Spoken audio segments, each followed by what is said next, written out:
Halo semuanya. Nah, sekarang kita udah ada di sini nih. Di sini nih, namanya kita sudah tiba di Gedung Pakuwon. Gedung Pakuwon ini yang menjadi saksi sejarah dari Perjanjian Salatiga ya teman-teman. Perjanjian antara Raden Mas Yahid, Pakubuwono II, dan kolonial Belanda pada tanggal 17 Maret 1757. Yuk, mari kita masuk.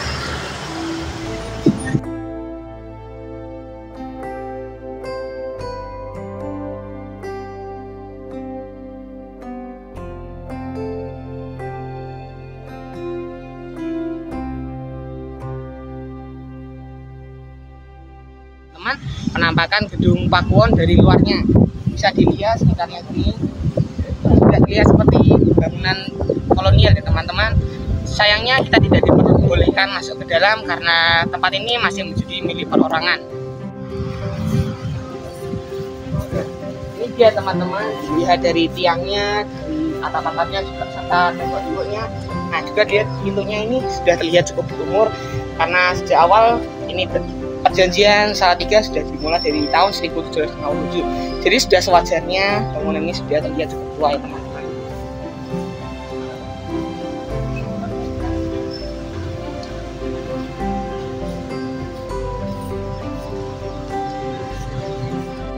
Perjanjian Salatiga yang terjadi di Gedung Pakuwon ini merupakan penyelesaian dari serentetan pecahnya konflik perebutan kekuasaan yang mengakhiri kekuasaan Mataram.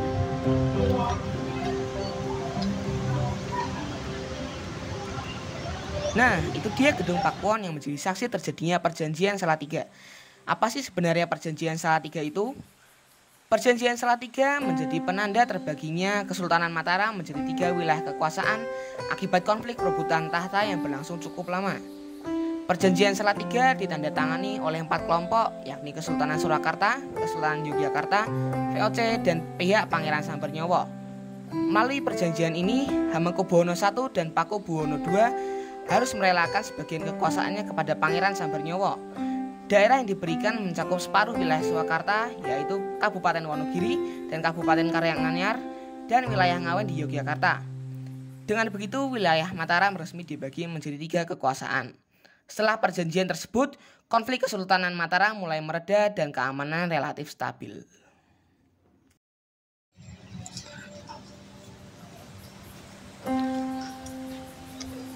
Wih Fahad, wih Faisal, kita lagi di mana nih? Ini lagi di Satlantas Polres Salatiga. Kayak dulunya adalah Pordehok. Oh gitu. Seperti yang menarik. Ikuti kita terus ya. Yuk ikuti kami.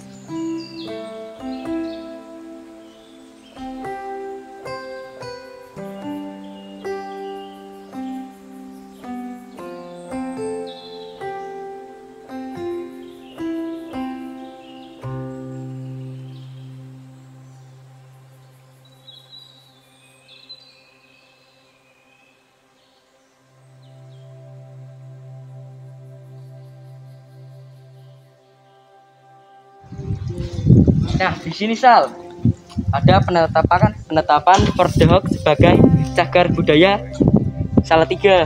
Oh gitu. Sepertinya sangat menarik ini.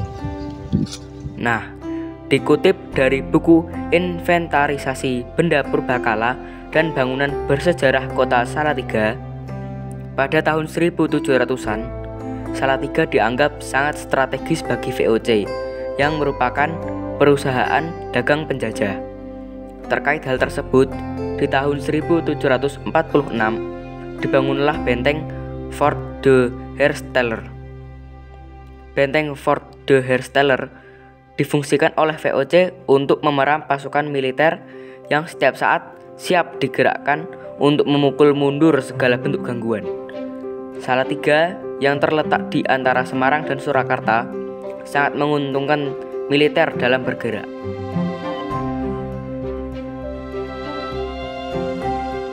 Entah dengan pertimbangan apa, belakangan keberadaan benteng Fort de Hersteller diabaikan pihak Belanda. Memasuki tahun 1825, terjadi perang melawan Pangeran Diponegoro yang menguras dana dan mengakibatkan ribuan tentara Belanda tewas. Pasca tertangkapnya Pangeran Diponegoro yang legendaris tersebut, rupanya bule-bule tersebut mulai berpikir pentingnya sebuah benteng baru. Salatiga yang tetap dipertahankan menjadi kota militer, bagaimanapun memerlukan benteng untuk markas pertahanannya. Setelah melalui berbagai pertimbangan, akhirnya lokasi Jalan Diponegoro dipilih. Alasannya, jalan ini dulunya bernama Jalan Tuntang yang merupakan kawasan hunian bangsa Eropa. Pada zaman itu, orang pribumi diharapkan memiliki rumah di Jalan Tuntang. Menempati lahan yang luas, berada di kawasan elit, dibangunlah markas tentara dengan desain terdiri atas bangunan induk, kanan kirinya berupa bangunan mirip sayap berjendela besar-besar. Nah, kenapa kok dinamakan Benteng Hock? Benteng Hock dinamakan karena arsitekturnya yang bernama Hock. Dulunya Benteng Hock ini digunakan oleh tentara Belanda sebagai kubu pertahanan dari rakyat Minangkabau, terutama sejak Perang Paderi. Nah, setelah itu dialihfungsikan menjadi kantor Satlantas Polres Salatiga.